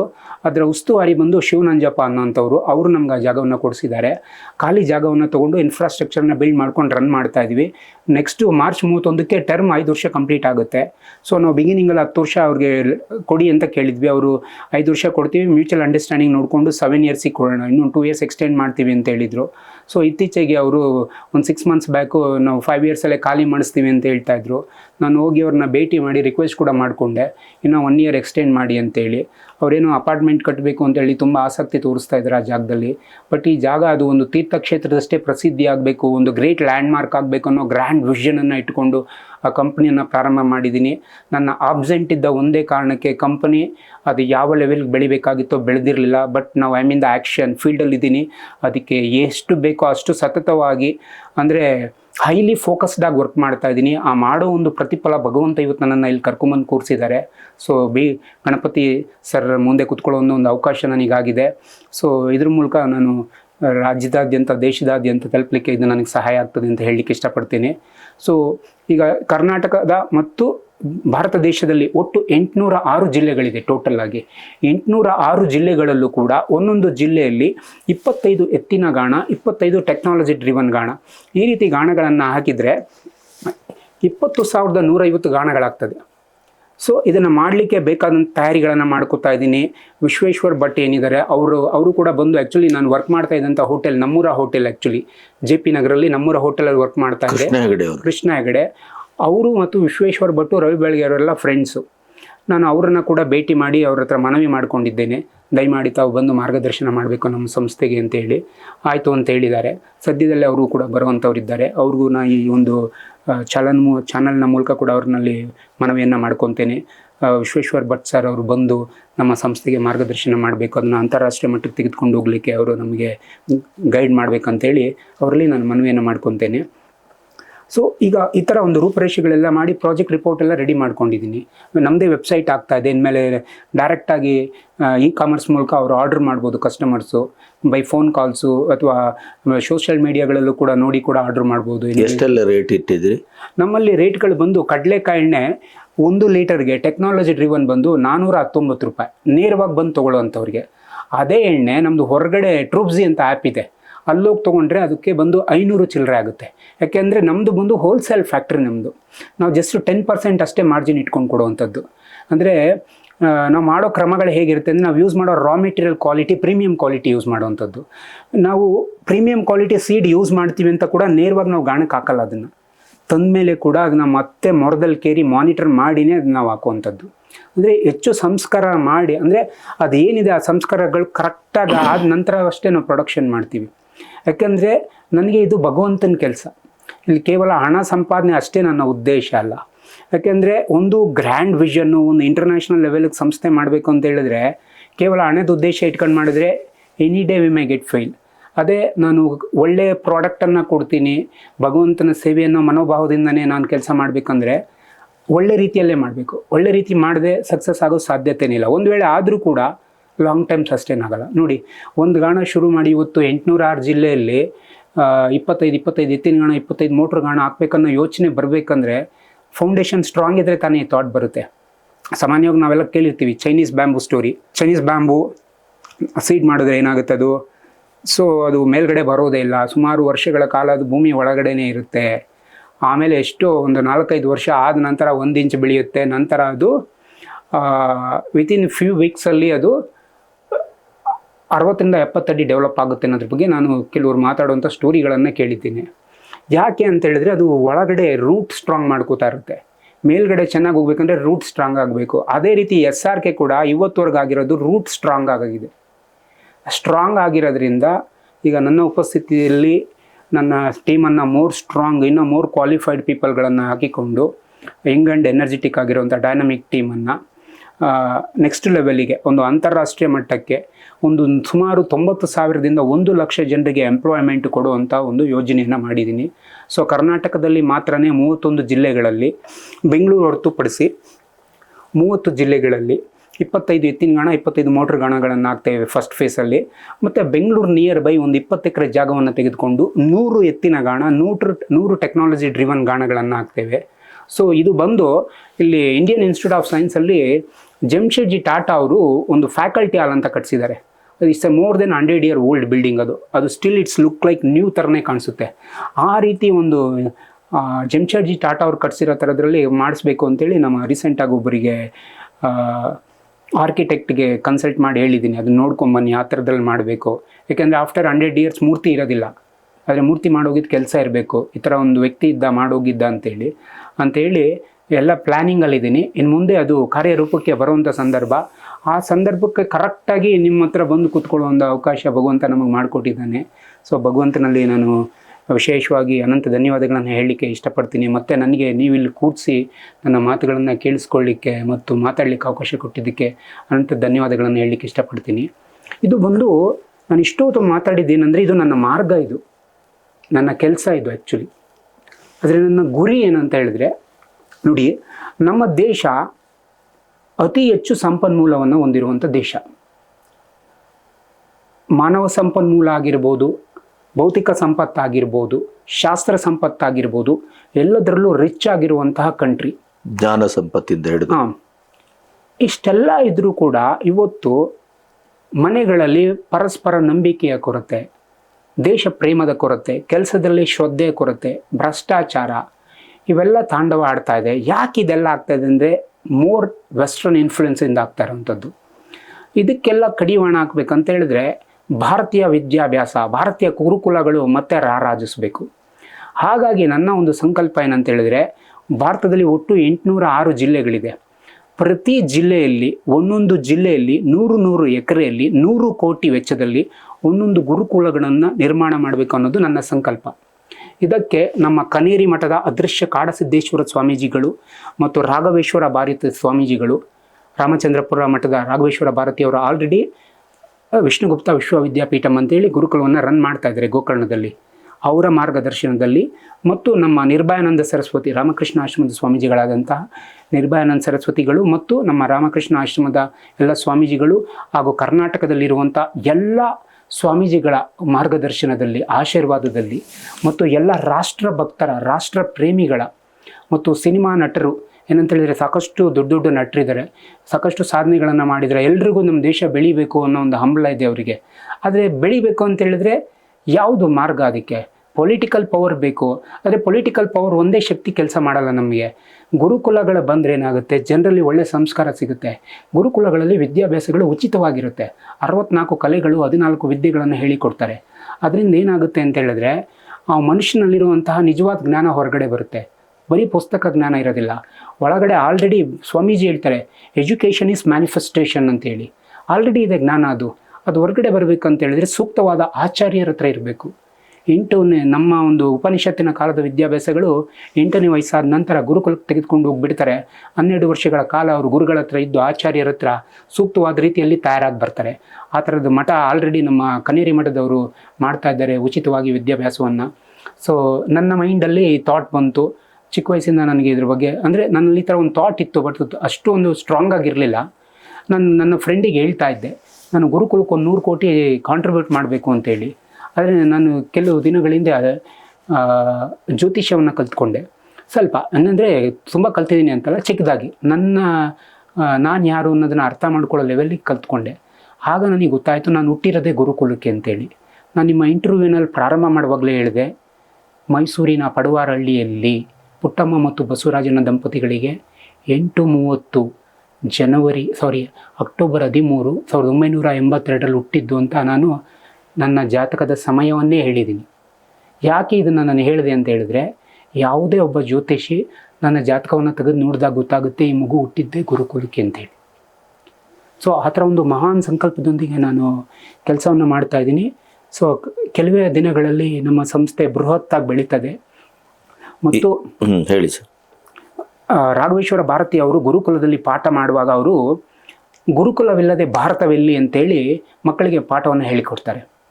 ನಾನು ಇನ್ಮೇಲೆ ಏನು ಮಾಡ್ಬೇಕು ಅಂದ್ಕೊಂಡಿದ್ದೀನಿ ಅಂತ ಹೇಳಿದ್ರೆ, ನಮ್ಮ ಕಂಪ್ನಿಗೆ ಒಳ್ಳೆಯ CEO ಅನ್ನು ನೇಮಕ ಮಾಡಿ ಅವರಿಗೆಲ್ಲ ರೀತಿಯಲ್ಲಿ ನೀಟಾಗಿ ಗೈಡೆನ್ಸ್ ಕೊಟ್ಟು ಗುರುಕುಲವಿಲ್ಲದೆ ಭಾರತವೆಲ್ಲಿ ಅನ್ನೋ ಟೈಟ್ಲ್ ಇಟ್ಕೊಂಡು ನಮ್ಮ ದೇಶದಲ್ಲಿರುವ ಎಲ್ಲ ಸಂಗೀತ ನಿರ್ದೇಶಕರು ಮತ್ತು ಗಾಯಕರ ಒಂದು ಸಹಾಯವನ್ನು ತೆಗೆದುಕೊಂಡು ದೊಡ್ಡ ದೊಡ್ಡ ಕಾನ್ಸರ್ಟ್ಗಳನ್ನು ಮಾಡಿ ಅದರ ಮೂಲಕ ಹಣಗಳನ್ನು ಸಂಗ್ರಹ ಮಾಡಿ ಒಂದೇ ವರ್ಷದಲ್ಲಿ ಕನಕಪುರದ ಹತ್ರ 100 ಎಕರೆಯಲ್ಲಿ 100 ಕೋಟಿಯಲ್ಲಿ ಒಂದು ಗುರುಕುಲ ಮಾಡಬೇಕು ಅನ್ನೋದು ಒಂದು ಮಹಾನ್ ಸಂಕಲ್ಪ ಆಗಿದೆ. ನನ್ನ ಮನಸ್ಸು ಅದಕ್ಕೆ ತುಡಿತಾ ಇದೆ. ಅತ್ಯಂತ ತೀವ್ರತೆಯಿಂದ ಕೆಲಸ ಮಾಡ್ತಾ ಇದೆ. ನನ್ನನ್ನು ಮಲಗಲಿಕ್ಕೆ ಬಿಡಲ್ಲ. ಮಲಗಿದ್ರೆ, ಕೂತ್ರೆ, ನಿಂತರೆ, ಊಟ ಮಾಡ್ತಾ ಇದ್ದರೆ ಪ್ರತಿ ಕ್ಷಣ ನನ್ನಲ್ಲಿ SRK ಡೆವಲಪ್ಮೆಂಟ್, ಗುರುಕುಲ ಇದೇ ನನ್ನ ಮೈಂಡಲ್ಲಿರುತ್ತೆ. ನನಗೆ ಚಾಲೆಂಜ್ ಇರೋದ್ರಿಂದ ನನಗೆ ಇವತ್ತುವರೆಗೂ ಗುರುಕುಲಕ್ಕೆ ಹೋಗೋಕ್ಕೆ ಆಗಿಲ್ಲ. ಈಗ ನೀವು ಮಧ್ಯದಲ್ಲಿ ಬಲಗಾಲು ಹೌದು ತೊಂದರೆ ಆಯ್ತು. 2023ರಲ್ಲಿ ಈ ಕಾಲ್ ಚಾಲೆಂಜ್ ಬಂತು. ಇದು ಕೂಡ ಆಂಪಿಟೇಷನ್ ಆಯ್ತು ನನಗೆ. ನಿಮಗೆ ಅದು ಏನು ರಕ್ತ ಸಂಚಾರ ಆಗ್ತದೆ? ಅದು ರಕ್ತ ಸಂಚಾರದ ಸಮಸ್ಯೆ ಆಗಿದೆ. ಏನು ಮೆದುಳಿಂದ ಅಲ್ಲ, ಕಾಲಲ್ಲಿ ರಕ್ತ ಸಂಚಾರ ಸರಿಯಾಗಿ ಆಗ್ತಾ ಇರಲಿಲ್ಲ. ಕಾಲ್ವರೆಗೆ ಆಗುತ್ತೆ ಕಾಲಲ್ಲಿ. ಮತ್ತೆ ಈಗ ಸ್ವಲ್ಪ ಕೈಗಳ ಮೇಲೂ ಕೂಡ ಆಕ್ಷನ್ಸ್ ಇದೆ ನನಗದು. ಮುಖದಲ್ಲೂ ಕೂಡ ಚಾಲೆಂಜಸ್ ಬರ್ತಾ ಇರುತ್ತೆ. ಆ್ಯಕ್ಚುಲಿ ನಾನು ಬದುಕಿರೋದೇ ಒಂದು ಪವಾಡ ಹೇಳಬೇಕಂದ್ರೆ, ನಾನು ವಿಷ್ಣು ಸಹಸ್ರನಾಮವನ್ನು ಪಾರಾಯಣ ಮಾಡುವಂಥ ಒಂದು ಅಭ್ಯಾಸ ಇಟ್ಕೊಂಡಿದ್ದೀನಿ. ಅದು ನನ್ನನ್ನು ಹೆಲ್ತಿಯಾಗಿ ಅಂದರೆ ನನ್ನ ಬದುಕಿಸಿದೆ. ಈಗ ನಿಜವಾಗಿ ಅದು ಕಾಲಿಗೆ ಮಾತ್ರ ಅಲ್ವಾ, ಇಡೀ ದೇಹಕ್ಕೂ ಇದೆಯಾ? ದೇಹಕ್ಕಿದೆ. ಆ್ಯಕ್ಚುಲಿ ಬರೀ ಕಾಲಿಗಿತ್ತು, ಈಗ ನನ್ನ ಬಾಡಿಯಲ್ಲೆಲ್ಲ ಇದೆ. ಆ್ಯಕ್ಚುಲಿ ಅಂದ್ರೆ ಅದೇನು ಈಗ ಅದರ ಇಡೀ ರಕ್ತ ಸಂಚಾರದ ಚಾಲೆಂಜ್ ಇದೆ. ಅದು ಸರಿ ಹೋಗುವಂಥದ್ದು ಆಗುತ್ತೆ. ಅದು ಆ್ಯಕ್ಚುಲಿ ನಾನು ಅದ್ರ ಬಗ್ಗೆ ನಾನು ಜ್ಯೋತಿಷ್ಯದಲ್ಲಿ ಅಧ್ಯಯನ ಮಾಡಿದಾಗ ಗೊತ್ತಾಯಿತು, ಕಲ್ಪನಾತೀತ ಆರೋಗ್ಯದ ಸಮಸ್ಯೆ ನಿಮ್ಮ ಜೀವನದಲ್ಲಿ ಆಗುತ್ತೆ ಅಂತೇಳಿ ಅದರಲ್ಲೇ ಬರೆದಿದೆ. ಆ್ಯಕ್ಚುಲಿ ಇದರಲ್ಲಿ ಇದು ಬಂದು ಅಕಲ್ಟ್ ಹೆಲ್ತ್ ಚಾಲೆಂಜ್ ಅಂತ ಹೇಳ್ತೀವಿ. ಅಂದರೆ ಅತೀಂದ್ರಿಯ, ಕಣ್ಣಿಗೆ ಕಾಣಿಸ್ತದೆ ಆದರೆ ಅರ್ಥ ಆಗಲ್ಲ ಅದು. ಆದರೆ ನನ್ನ ಒಂದು ಅನುಭವದ ಪ್ರಕಾರ ನಮ್ಮ ವಿನಯ್ ಗುರುಜಿಗಳೇನಿದ್ದಾರೆ ಅವಧೂತರು, ಅವರ ಒಂದು ಸ್ಪರ್ಶ ನನ್ನ ದೇಹಕ್ಕಾದರೆ ನನ್ನ ಹೆಲ್ತ್ ಇಂಪ್ರೂವ್ ಆಗುತ್ತೆ ಅನ್ನೋ ಒಂದು ಸ್ಟ್ರಾಂಗ್ ಮೈಂಡ್ ಸೆಟ್ ನನ್ನ ಒಳಗಡೆ ಮೂಡಿದೆ. ಸೊ ನಾನು ಈ ಒಂದು ಚಾನಲ್ನ ಮೂಲಕ ಅವಧೂತರಾದಂಥ ವಿನಯ್ ಗುರುಜಿ ಅವರನ್ನು ನಮ್ಮ ಸಂಸ್ಥೆಗೆ ಬರಬೇಕು, ನಿಮ್ಮ ಪಾದಸ್ಪರ್ಶವನ್ನು ಮಾಡಬೇಕು, ನಿಮ್ಮ ಪಾದಸ್ಪರ್ಶವಾಗೋದ್ರ ಮೂಲಕ ನಮ್ಮ ಸಂಸ್ಥೆಯನ್ನು ಅಂತಾರಾಷ್ಟ್ರೀಯ ಮಟ್ಟಕ್ಕೆ ತೆಗೆದುಕೊಂಡು ಹೋಗ್ಲಿಕ್ಕೆ ಸಹಾಯ ಆಗಬೇಕು, ಹಾಗೂ ಗುರುಕುಲ ಮಾಡಲಿಕ್ಕೆ ನಿಮ್ಮ ಮಾರ್ಗದರ್ಶನ ಬೇಕು ಅಂತೇಳಿ ನಾನು ಅವಧೂತರಾದಂತಹ ವಿನಯ್ ಗುರೂಜಿಯವರಲ್ಲಿ ನಾನು ಪ್ರಾರ್ಥನೆಯನ್ನು ಮಾಡ್ಕೋತೇನೆ. ಕೊನೆಗೆ ಈಗ ಡಾಕ್ಟರ್ ಏನು ಹೇಳ್ತಾರೆ? ಡಾಕ್ಟರ್ಸ್ಗಳು ಆ್ಯಕ್ಚುಲಿ ಸಾಕಷ್ಟು ಜನ ಡಾಕ್ಟರ್ಸ್ಗಳೆಲ್ಲ ನೋಡಿದ್ದಾರೆ, ಬ್ಲಡ್ ಕ್ಲಾಟ್ಸ್ ಇದೆ ಅಂತ ಗೊತ್ತಾಗುತ್ತಷ್ಟೇ, ಬಟ್ ಯಾರಿಗೂ ಅದು ಸರಿ ಮಾಡೋಕ್ಕಾಗಿಲ್ಲ. ನಾನು ಎಷ್ಟು ಡಾಕ್ಟರ್ಗಳಿಗೆ ಭೇಟಿಯಾಗಿದ್ದೀನಿ ಅಂತ ಹೇಳಿದ್ರೆ, ವ್ಯಾಸ್ಕ್ಯುಲರ್ ಸರ್ಜನ್ ಭೇಟಿಯಾಗಿದ್ದೀನಿ, ಮತ್ತು ನ್ಯೂರೋ ಡಾಕ್ಟರ್ನ ಭೇಟಿಯಾಗಿದ್ದೀನಿ, ಆರ್ಥೋಪೆಡಿಕ್ ಡಾಕ್ಟರ್ ಭೇಟಿಯಾಗಿದ್ದೀನಿ, ಸ್ಕಿನ್ ಸ್ಪೆಷಲಿಸ್ಟು ಮತ್ತು ಮರ್ಮ ಚಿಕಿತ್ಸೆ, ಆಯುರ್ವೇದಿಕ್ ಡಾಕ್ಟರು ಮತ್ತು ಆಕ್ಯುಪಂಕ್ಚರು ಮತ್ತು ಹೋಮಿಯೋಪತಿ ಎಲ್ಲ ಥರ ರೌಂಡ್ಗಳು ನೋಡ್ಕೊಂಡು ಬಂದ್ಬಿಟ್ಟಿದ್ದೀನಿ. ಏನಂದರೆ ಅವೆಲ್ಲ ನಿರೋತಜ್ಞರು ಏನು ಹೇಳ್ತಾರೆ? ಹೇಳ್ರು ನರಗಳ ತಜ್ಞರು ಏನು? ಅದೇ ಏನಂದರೆ ಕ್ಲಾಟ್ಸ್ ಇದೆ ಅಂತ ಗೊತ್ತಾಗುತ್ತೆ, ಆದರೆ ಇವತ್ತವರೆಗೂ ಆ ಕ್ಲಾಟ್ಸ್ ಇಂದ ಹೃದಯಕ್ಕೇನು ಸಮಸ್ಯೆ ಇಲ್ಲ? ಹೃದಯಕ್ಕೇನು ಸಮಸ್ಯೆ ಏನಾಗಿಲ್ಲ, ಅದಕ್ಕೇನು ಸಮಸ್ಯೆ ಏನು ಬಂದಿಲ್ಲ. ಅದೇ ನಾನು ಸ್ಟಡಿ ಮಾಡ್ಕೊಂಡಾಗ ನನಗೆ ಗೊತ್ತಾದಂಥ ವಿಚಾರ ಏನಂತ ಹೇಳಿದ್ರೆ, ಅಕಲ್ಟ್ ಚಾಲೆಂಜ್ ಇರೋದ್ರಿಂದ ಅತೀಂದ್ರಿಯ ಶಕ್ತಿ ಇರೋಂಥವ್ರು, ನಮ್ಮ ರಾಮಕೃಷ್ಣ ಪರಮಹಂಸರು ಏನು ಹೇಳ್ತಾರೆ ಅಂದರೆ, ಎಂಥದ್ದೇ ಕಾಯಿಲೆ ಇದ್ದರೂ ಸರಿಯಾದ ವೈದ್ಯನ ಕೈಲಿ ಸಿಕ್ಬಿಟ್ರೆ ಅದು ಗುಣ ಆಗುತ್ತೆ ಅಂತ ಅವ್ರದ್ದೊಂದು ಮಾತಿದೆ, ಅವ್ರ ಸ್ಟೇಟ್ಮೆಂಟು. ಸೊ ಆ ಥರ ಸೂಕ್ತವಾದಂಥ ವ್ಯಕ್ತಿ ಯಾರು ಶ್ರದ್ಧಾ ಭಕ್ತಿಯಿಂದ ಟ್ರೀಟ್ಮೆಂಟ್ ಕೊಡುವಂಥ ಮನಸ್ಸಿದೆ ಅವರ ಒಂದು ಸ್ಪರ್ಶ ಆದರೂ ಅದು ವಾಸಿ ಆಗ್ತದೆ. ಮತ್ತು ವಿನಯ್ ಗುರೂಜಿ ಅವರ ಒಂದು ಸ್ಪರ್ಶ ಆದರೂ ಅದು ಗುಣ ಆಗ್ತದೆ. ಯಾಕಂದರೆ ನಾನು ವಿನಯ್ ಗುರೂಜಿ ಅವರ ಸ್ಪೀಚ್ಗಳನ್ನು ಸಾಕಷ್ಟು ನೋಡಿದ್ದೇನೆ. ನನಗೆ ಸಾಕಷ್ಟು ಸ್ಫೂರ್ತಿಯಾಗಿದೆ ಅವರ ಮಾತುಗಳು. ನನಗೆ ಆ್ಯಕ್ಚುಲಿ ಅವರ ಆಶ್ರಮಕ್ಕೆ ಹೋಗಿ ಭೇಟಿ ಆಗಬೇಕಾಗಿತ್ತು. ನನಗೆ ಓಡಾಡಲಿಕ್ಕೆ ಚಾಲೆಂಜ್ ಆಗಿರೋದ್ರಿಂದ ಅವ್ರನ್ನ ಹೋಗಿ ಭೇಟಿ ಆಗೋಕ್ಕಾಗಿಲ್ಲ. ಇಲ್ಲಿ ಬೆಂಗಳೂರಲ್ಲಿ ಉತ್ತರಹಳ್ಳಿ ಹತ್ರ ಕೂಡ ಅವ್ರದ್ದು ಆಶ್ರಮ ಇದೆ, ಅಲ್ಲಿಗೆ ಹೋಗುವಂಥ ಪ್ರಯತ್ನವನ್ನು ನಾನು ಮಾಡ್ತೇನೆ. ಮತ್ತು ಅವರನ್ನು ನಾನು ಈ ಚಾನಲ್ ಮೂಲಕ ಕೂಡ ಅವರಲ್ಲಿ ನಾನು ಪ್ರಾರ್ಥನೆಯನ್ನು ಮಾಡ್ಕೊತೀನಿ. ದಯಮಾಡಿ ಗುರುಗಳಾದಂಥ ವಿನಯ್ ಗುರೂಜಿ ಅವರು ನಮ್ಮ ಸಂಸ್ಥೆಗೆ ನಿಮ್ಮ ಪಾದಸ್ಪರ್ಶವನ್ನು ಮಾಡುವುದರ ಮೂಲಕ ನನಗೆ ನಿಮ್ಮ ಪಾದಸ್ಪರ್ಶ ಮಾಡಲಿಕ್ಕೆ ಅವಕಾಶವನ್ನು ಮಾಡಿಕೊಡಬೇಕು ಮತ್ತು ನಮ್ಮ ಸಂಸ್ಥೆಯನ್ನು ಅಂತಾರಾಷ್ಟ್ರೀಯ ಮಟ್ಟದಲ್ಲಿ ಬೆಳೀಲಿಕ್ಕೆ ಮಾರ್ಗದರ್ಶನ ಮಾಡಲಿಕ್ಕೆ ಹಾಗೂ ಗುರುಕುಲವನ್ನು ಮಾಡಲಿಕ್ಕೆ ಕೂಡ ಮಾರ್ಗದರ್ಶನವನ್ನು ಮಾಡಬೇಕಂತೇಳಿ ವಿನಯ್ ಗುರೂಜಿ ಅವರಲ್ಲಿ ಕೇಳ್ಕೊತೇನೆ. ಈಗ ನಿಮಗೆ ಈ ಕಾಲು ಎಷ್ಟು ಮಟ್ಟಿಗೆ ಸಹಕಾರ ಕೊಡ್ತಾ ಇದೆ? ಈ ಕಾಲು ಸಪೋರ್ಟ್ ಇದೆ. ಆ್ಯಕ್ಚುಲಿ ನನಗೆ ಇದರಲ್ಲಿ ಸ್ವಲ್ಪ ಫೂಟ್ ಇದೆ. ಆ್ಯಕ್ಚುಲಿ ನಿಲ್ಲಕ್ಕಾಗೋದಿಲ್ಲ. ನಿಲ್ಲಕ್ಕೆ ಅಂದರೆ ನಾನೀಗ ಆರ್ಟಿಫಿಷಿಯಲ್ ಲೆಗ್ಗಳು ಮಾಡ್ಕೊಂಡಿದ್ದೀನಿ. ನಾನು ಇನ್ನೊಂದು ಸ್ವಲ್ಪ ದಿನದಲ್ಲಿ ಈಗ ನನಗೆ ಒಂದು ಹುಡುಗ ಹೆಲ್ಪ್ ಮಾಡಲಿಕ್ಕೆ, ಅಮಿತ್ ಅನ್ನೋ ಒಂದು ಹುಡುಗ ಇದ್ದಾನೆ, ಬೆಂಗಾಲಿ ಹುಡುಗ, ಒಂದು ಹೋಟೆಲಲ್ಲಿ ಕೆಲಸ ಮಾಡ್ತಾ ಇದ್ದೀನಿ. ಅವ್ನು ಬಂದು ನನಗೆ ಸ್ವಲ್ಪ ಸಪೋರ್ಟ್ ಮಾಡಿದ್ರೆ, ನಾನು ಹೇಗೆ ಅಂತ ಹೇಳಿದರೆ I am A hard worker, I will take action, immediate action ತಗೋತೀನಿ. ಪ್ರತಿದಿನ ಬೆಳಿಗ್ಗೆ 2:30-3 ಗಂಟೆಗೆ ಎದ್ದೇಳ್ತೀನಿ. ಎದ್ದು 1 ಗಂಟೆ. ನಿಮಗೆ ಸಹಕಾರ ಮಾಡೋರು ಯಾರು? ನಮ್ಮ ಮನೆಯಲ್ಲಿ ನನ್ನ ತಮ್ಮ ಮಂಜುನಾಥ್ ಇದ್ದಾನೆ, ಅವ್ನು ನೋಡ್ಕೋತಾನೆ. ನನ್ನ ತಮ್ಮಂದ್ರೆಲ್ಲ ತುಂಬ ಚೆನ್ನಾಗಿ ನೋಡ್ಕೊಂಡಿದ್ದಾರೆ. ಆ್ಯಕ್ಚುಲಿ ಇವತ್ತು ನಾನೇನಾದರೂ ಬದುಕಿದ್ದೀನಿ, ಇನ್ನೂ ಏನಾದರೂ ಒಂದಷ್ಟು ಕನಸುಗಳನ್ನ ಡೆವಲಪ್ ಆಗೋಕ್ಕೆ ಸಾಧ್ಯ ಅಂದರೆ ನನ್ನ ತಮ್ಮಂದರು, ನಮ್ಮ ತಾಯಿ, ನನ್ನ ತಂಗಿ, ಅವರೆಲ್ಲ ಮನುಷ್ಯ ರೂಪದಲ್ಲಿರೋ ದೇವ್ರ ಥರ ನನ್ನ ನೋಡ್ಕೊಂಡಿದ್ದಾರೆ. ಮತ್ತು ನನ್ನ ಸ್ನೇಹಿತರುಗಳು, ನನ್ನ ಫ್ರೆಂಡು ರಾಜೇಶು, ಸೂರಿ, ನವೀನು, ಉದಯ್, ಇವರೆಲ್ಲ ನನಗೆ ಹಾಸ್ಪಿಟಲಲ್ಲಿದ್ದುವಾಗ ಹಣ ಸಂಗ್ರಹ ಮಾಡಿ ಕೊಟ್ಟಿದ್ದಾರೆ. ಮತ್ತು ಕೆಲವರು ನನ್ನ ಆಟೋ ಪ್ಯಾಸೆಂಜರ್ಗಳು ಬಂದಂಥವ್ರು ನನಗೆ ಮೂರ್ತಿ ಒಳ್ಳೆಯವನು, ಹೆಲ್ಪ್ ಆಗಬೇಕು ಅಂತೇಳಿ ಸುಮಾರು ನಾನು 2-3 ಸಲ ಹಾಸ್ಪಿಟಲ್ ಅಡ್ಮಿಟ್ ಆದಾಗಲೂ ಕೂಡ ನನಗೆ 2-3 ಲಕ್ಷ ಆ ಥರ ಹಣಗಳು ಕೊಟ್ಟು ಸುಮಾರು 7 ಲಕ್ಷ ರೂಪಾಯಿವರೆಗೆ ನನಗೆ ಸಹಾಯ ಮಾಡಿದ್ದಾರೆ. ಈಗ ನನಗೇನಂತ ಹೇಳಿದ್ರೆ, ನಾನೀಗ ಒಂದು ಬೆಳೆಯುವಂಥ ಸಂದರ್ಭ ಆಗಿರೋದ್ರಿಂದ ಕೆಲವ್ರಿಗೆ ನಾನೇ ಅವಕಾಶ ಕೊಟ್ಟು ಅವ್ರಿಗೂ ಕೂಡ ನೆಕ್ಸ್ಟ್ ಲೆವೆಲ್ಗೆ ಹೋಗಲಿಕ್ಕೆ ಅಪರ್ಚುನಿಟಿಗಳನ್ನು ಕೂಡ ಕೊಡ್ತಾ ಇದ್ದೀನಿ ನಾನು ಇವಾಗ. ಸೊ ಈ ಥರ ಒಂದು ಅವಕಾಶ ನನಗೆ ಸಿಕ್ಕಿದೆ. ಈಗ ಈ ದೈಹಿಕವಾದ ನ್ಯೂನತೆಯನ್ನು ಮೀರಿ ನಿಲ್ತೀರಿ ಅನ್ನೋ ವಿಶ್ವಾಸ ಇದೆ? ಖಂಡಿತ ಇದೆ, ಅದರಲ್ಲೇನು ಡೌಟೇ ಇಲ್ಲ. ನಿಮಗೆ ಇದು ವಿಷ್ಣು ಸಹಸ್ರನಾಮ, ಅದಕ್ಕೆ ವಿಷ್ಣು ಸಹಸ್ರನಾಮ ಪಾರಾಯಣ ಮಾಡ್ತೀನಿ ನಾನು. ಅದರಲ್ಲಿ ಏನು ಹೇಳಿದೆ ಅಂದರೆ, ರೋಗಾರ್ಥೋ ಮುಚ್ಚತೆ ರೋಗಾತ್ ಬದ್ದೋ ಮುಚ್ಚೇತ ಬಂಧನಾತ್ ಭಯಾನ್ ಮುಚ್ಚೇತ ಬೀತಸ್ತು ಮುಚ್ಚೇತ ಆಪನ್ನ ಆಪದಃ ಅಂತ ಹೇಳಿ ಫಲಶ್ರುತಿಯಲ್ಲಿ ಬರುತ್ತೆ. ಯಾರು ವಿಷ್ಣು ಸಹಸ್ರನಾಮವನ್ನು ಪಾರಾಯಣ ಮಾಡ್ತಾರೋ ಅವರಿಗೆ ಎಂಥದೇ ರೋಗ ಇದ್ದರೂ ರೋಗದಿಂದ ಮುಕ್ತಿ ಆಗ್ತದೆ, ಬಂಧನದಿಂದ ಮುಕ್ತಿ ಆಗ್ತದೆ ಅಂತೇಳಿ ಅದು ಶಾಸ್ತ್ರ ಸಾರಿ ಹೇಳಿದೆ. ಶಾಸ್ತ್ರಗಳು ಎಂದಿಗೂ ಸುಳ್ಳಾಗೋದಿಲ್ಲ. ನಮ್ಮ ಅರಳು ಮಲ್ಲಿಗೆ ಪಾರ್ಥಸಾರಥಿ ಅವರ ಪ್ರವಚನಗಳನ್ನು ಕೇಳಿದ್ದೀನಿ. ವಿಷ್ಣು ಸಹಸ್ರನಾಮದಲ್ಲಿ ಸಿದ್ಧಿಯನ್ನು ಪಡೆದಿರತಕ್ಕಂಥ ಪೂಜ್ಯರವರು, ಅವರ ಒಂದು ಪ್ರವಚನಗಳು ನನ್ನನ್ನು ಸಾಕಷ್ಟು ಪ್ರೇರಣೆಯನ್ನುಗೊಳಿಸಿದೆ. ಅವರ ಒಂದು ಪುಸ್ತಕ ಇದೆ, ವಿಷ್ಣು ಸಹಸ್ರನಾಮದ ವಿಶೇಷ ಅರ್ಥಗಳು ಅಂತೇಳಿ, ಕನ್ನಡದ ಪುಸ್ತಕವನ್ನು ತೆಗೆದುಕೊಂಡು ಅಧ್ಯಯನವನ್ನು ಕೂಡ ಮಾಡ್ತಾ ಇದ್ದೀನಿ. ನನಗೆ ಆ್ಯಕ್ಚುಲಿ ಅದು ಸಂಸ್ಕೃತದಲ್ಲಿ ಇದ್ದಿದ್ದರಿಂದ ಅರ್ಥಗಳು ಗೊತ್ತಾಗ್ತಾ ಇರಲಿಲ್ಲ. ಅವರ ಪುಸ್ತಕವನ್ನು ತೆಗೆದುಕೊಂಡು ಓದಲಿಕ್ಕೆ ಶುರು ಮಾಡಿದ್ರಿಂದ ನನಗೆ ಅರ್ಥಗಳು ಕೂಡ ಗೊತ್ತಾಗ್ಲಿಕ್ಕೆ ಶುರು ಆಗ್ತಾ ಇದೆ. ಅದರಲ್ಲಿ ಒಂದು ಕಡೆ ಬರುತ್ತೆ, ಧರ್ಮಾರ್ಥಿ ಪ್ರಾಪ್ನುಯಾತ್ ಧರ್ಮಂ ಅರ್ಥಾರ್ಥಿ ಚಾರ್ಥಮಾಪ್ನುಯಾತ್ ಕಾಮಾನ ವಾಪ್ನುಯಾತ್ ಕಾಮಿ ಪ್ರಜಾರ್ಥಿ ಚಾಪ್ನುಯಾತ್ ಪ್ರಜಾಮ್ ಅಂತೇಳಿ ಒಂದು ಕಡೆ ಫಲಶ್ರುತಿಯಲ್ಲಿದೆ. ಅದೇನು ಹೇಳ್ತದೆ ಅಂತ ಹೇಳಿದ್ರೆ, ಯಾರು ವಿಷ್ಣು ನಾಮವನ್ನು ಪಾರಾಯಣ ಮಾಡ್ತಾರೆ ಅವರು ಧರ್ಮವನ್ನು ಬಯಸಿದ್ರೆ ಧರ್ಮ, ಅರ್ಥವನ್ನು ಬಯಸಿದ್ರೆ ಅರ್ಥ, ಕಾಮವನ್ನು ಅಂದರೆ ಡಿಸೈರ್ಸ್ ಇದೆ ಅವರಿಗೆ, ಆ ಕಾಮವನ್ನು ಫುಲ್ಫಿಲ್ ಮಾಡ್ಕೊಳ್ಳಿಕ್ಕಾಗ್ತದೆ, ಸಂತಾನವನ್ನು ಬಯಸಿದ್ರೆ ಸಂತಾನ ಲಭಿಸ್ತದೆ ಅಂತೇಳಿ ಅದು ಸಾರಿ ಹೇಳ್ತದೆ. ಅದನ್ನು ನಾನು ಫಾಲೋ ಮಾಡೋದ್ರಿಂದ ನಾನು ಧರ್ಮವನ್ನು ಆಯ್ಕೆ ಮಾಡ್ಕೋತೀನಿ. ಯಾವತ್ತು ಧರ್ಮವನ್ನು ಆಯ್ಕೆ ಮಾಡಿಕೊಂಡ್ರೆ ಇನ್ನು ಮಿಕ್ಕಿದೆಲ್ಲ ಆಟೋಮೆಟಿಕ್ಕಾಗಿ ಬೋನಸ್ ಆಗಿ ಬರ್ತದೆ. ಮತ್ತು ನನಗೆ ಮುಂದಿನ ದಿನಗಳಲ್ಲಿ ವಿಷ್ಣು ಸಹಸ್ರನಾಮದಲ್ಲಿ PhD ಮಾಡಬೇಕು ಅನ್ನುವಂಥ ಒಂದು ಕನಸಿದೆ. ಸೊ ನಾನು ಈ ಒಂದು ವಾಹಿನಿಯ ಮೂಲಕ ಅರಳು ಮಲ್ಲಿಗೆ ಪಾರ್ಥಸಾರಥಿ ಅವರಲ್ಲಿ ಪ್ರಾರ್ಥನೆಯನ್ನು ಮಾಡ್ಕೊತೇನೆ, ದಯಮಾಡಿ ನಮ್ಮ ಸಂಸ್ಥೆಗೆ ಬರಬೇಕು. ಅವರು ತಮ್ಮ ಪಾದಸ್ಪರ್ಶವನ್ನು ನಮ್ಮ ಸಂಸ್ಥೆಗೆ ಮಾಡೋದ್ರ ಮೂಲಕ ನಮ್ಮ ಸಂಸ್ಥೆಯನ್ನು ಅಂತಾರಾಷ್ಟ್ರೀಯ ಮಟ್ಟಕ್ಕೆ ತೆಗೆದುಕೊಂಡು ಹೋಗಲಿಕ್ಕೆ ಮಾರ್ಗದರ್ಶನವನ್ನು ಮಾಡಬೇಕು ಮತ್ತು ಗುರುಕುಲಕ್ಕೆ ಗೈಡೆನ್ಸನ್ನು ಕೊಡಬೇಕು. ಮತ್ತು ನನಗೆ ಮುಂದೆ PhD ಮಾಡಲಿಕ್ಕೆ ಕೂಡ ವಿಷ್ಣು ಸಹಸ್ರನಾಮದ ಬಗ್ಗೆ PhD ಮಾಡಲಿಕ್ಕೆ ಮಾರ್ಗದರ್ಶನ ಮಾಡಬೇಕಂತೇಳಿ ಅವರಲ್ಲಿ ಪ್ರಾರ್ಥನೆಯನ್ನು ಮಾಡ್ಕೊತೇನೆ. ಇಲ್ಲಿವರೆಗೆ ಬಹಳ ಸುದೀರ್ಘವಾಗಿ ನಾವು ಮಾತಾಡಿದೆವು. ಈ ಸಂದರ್ಶನದಲ್ಲಿ ನಾನು ಗಮನಿಸಿದ ಹಾಗೆ ಅನಿರೀಕ್ಷಿತವಾಗಿ ದೈಹಿಕವಾಗಿಯೋ ಮಾನಸಿಕವಾಗಿಯೋ ನಮಗೆ ಬರುವ ಆಘಾತಗಳನ್ನು ಕೂಡ ಅದನ್ನು ಮೀರಿ ಸಮಾಜಕ್ಕೋ ಸಂಸ್ಕೃತಿಗೋ ಸಂಸಾರಕ್ಕೋ ಅಥವಾ ನಮ್ಮ ವೈಯಕ್ತಿಕ ಬದುಕಿಗೋ ಅದನ್ನು ನಾವು ಸಾಧನೆಯ ಮೆಟ್ಟಿಲಾಗಿ ಗಮನಿಸ್ಬೋದು, ಬಳಸ್ಕೋಬೋದು, ಬದುಕಬಹುದು ಅನ್ನೋದಕ್ಕೆ ನೀವು ಸಾಕ್ಷಿಯಾಗಿದ್ದೀರಿ. ಸೊ ನಿಮ್ಮ ಆಸೆಗಳೆಲ್ಲ ಈಡೇರಲಿ, ಕನಸುಗಳೆಲ್ಲ ಈಡೇರಲಿ.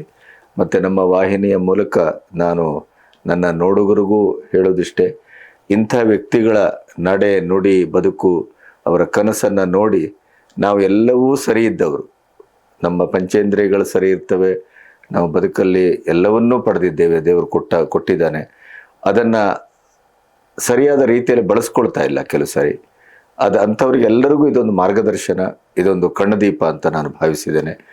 ಮೂರ್ತಿಯವರು ನೋಡಿ, ದೈಹಿಕವಾಗಿ ಅವರು ಎಷ್ಟು ಸವಾಲುಗಳನ್ನು ಎದುರಿಸ್ತಾ ಇದ್ದಾರೆ, ಇನ್ನು ಮುಂದೆ ಬರಬಹುದಾದಂಥ ಸವಾಲುಗಳನ್ನು ಅವರು ನಿರೀಕ್ಷೆ ಮಾಡ್ತಾ ಇದ್ದಾರೆ.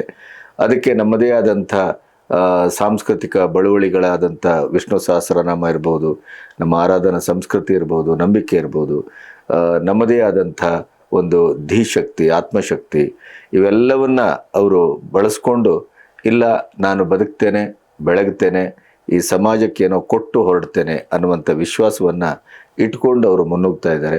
ಅದೇ ಕಾರಣಕ್ಕಾಗಿ ನಾನು ಅವರನ್ನು ಒಟ್ಟಿಗೆ ಇಷ್ಟೊತ್ತು ಮಾತನ್ನು ಮುಂದುವರಿಸಿದೆ. ಯಾಕೆಂತಂದರೆ ನಾವೆಲ್ಲವೂ ಸಾಧನೆ ಅನ್ನುವ ಅರ್ಥ ಏನು ಹಾಗಾದರೆ?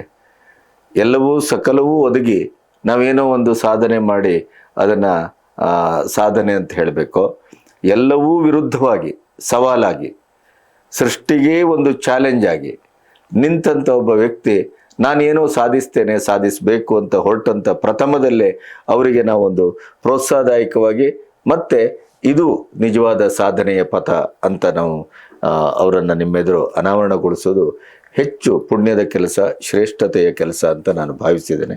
ಹಾಗಾಗಿ ಇಲ್ಲಿವರೆಗೆ ಮೂರ್ತಿಯವರೇ ನಮ್ಮಲ್ಲಿ ಬಂದು ಮಾತಾಡಿ ನಿಮ್ಮ ಕನಸನ್ನು ತೆರೆದಿಟ್ಟದ್ದಕ್ಕೆ, ನಿಮ್ಮ ಬದುಕನ್ನು ತೆರೆದಿಟ್ಟದ್ದಕ್ಕೆ, ಮತ್ತು ಯುವ ಜನಾಂಗಕ್ಕೆ ಒಂದು ಸ್ಫೂರ್ತಿಯ ಚಿಲುಮೆಯಾಗಿ ನೀವು ದಕ್ಕಿದ್ದಕ್ಕೆ ನಾನು ಕೃತಜ್ಞನಾಗಿದ್ದೇನೆ. ನಮಸ್ತೆ. ಧನ್ಯವಾದಗಳು. ನಾನು ಈ ಒಂದು ವಾಹಿನಿ ಮೂಲಕ ಒಂದು ವಿಶೇಷವಾದಂಥ ಒಂದು ಪ್ರಾರ್ಥನೆಯನ್ನು ಮಾಡ್ಕೋತೀನಿ. ಮೊದಲಿಗೆ ನನ್ನ ಕುಟುಂಬದವರಿಗೆ, ನಮ್ಮ ತಾಯಿಯವರಿಗೆ, ನನ್ನ ತಮ್ಮಂದರಿಗೆ, ನಮ್ಮ ಅಣ್ಣನಿಗೆ ಹಾಗೂ ನನ್ನ ತಂಗಿಗೆ ಅನಂತ ಧನ್ಯವಾದಗಳನ್ನು ಹೇಳ್ತೀನಿ. ಯಾಕೆಂದರೆ ಅವರೆಲ್ಲರ ಒಂದು ಸಹಕಾರ ನನ್ನನ್ನು ರಕ್ಷಣೆ ಮಾಡಲಿಕ್ಕೆ ತುಂಬಾ ದೊಡ್ಡ ಮಟ್ಟದಲ್ಲಿದೆ. ಎಲ್ಲರಿಗೂ ಅನಂತ ಧನ್ಯವಾದಗಳು. ಯಾರೆಲ್ಲ ರಾಷ್ಟ್ರಪ್ರೇಮಿಗಳಿದ್ದೀರ ಬನ್ನಿ ನಮ್ಮ ಗಾಣಕ್ಕೆ, ನನ್ನನ್ನು ಆಶೀರ್ವದಿಸಿ ಅಂತ ಕೇಳ್ಕೊತೇನೆ. ಎಲ್ಲರಿಗೂ ಅನಂತ ಧನ್ಯವಾದಗಳು. ಇಲ್ಲಿ ಕುಳಿತು ಮಾತನಾಡಲಿಕ್ಕೆ ಅವಕಾಶ ಮಾಡಿಕೊಟ್ಟಂತಹ ಬಿ ಗಣಪತಿ ಸರ್ ಮತ್ತು ಅವರ ತಂಡದವರಿಗೆ ನಾನು ಅನಂತ ಧನ್ಯವಾದಗಳನ್ನು ಹೇಳುವುದರ ಮೂಲಕ ನನ್ನ ಮಾತುಗಳನ್ನು ಇಲ್ಲಿಗೆ ನಿಲ್ಲಿಸ್ತೇನೆ. ನಮಸ್ತೆ. ಧನ್ಯವಾದಗಳು.